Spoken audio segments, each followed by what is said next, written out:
Tulong sa mga kababayang Cebuano ang layong tugunan ng website na binuo ng ilang estudyante kasunod ng lindol. Nakatutok si Nico Wahe. 5 araw matapos yanigin ng magnitude 6.9 na lindol ang Northern Cebu, marami pa rin ang kailangan ng tulong. Mula sa pagkain, tubig, hygiene kit at mga pwedeng magamit para makapagsimula ulit. Yan ang naging inspirasyon ng mga IT student ng University of Cebu na sina Clint, Adrian at Vince para buuin ang Cebu Calamity App.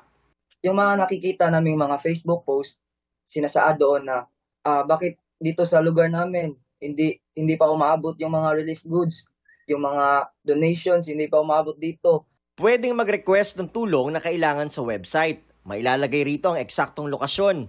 Nandito po din yung longitude and latitude, yung coordinates, at yung mga relief items na kailangan nila, yung people, estimated number of people sa lugar na yan, yung contact number, then yung urgency level.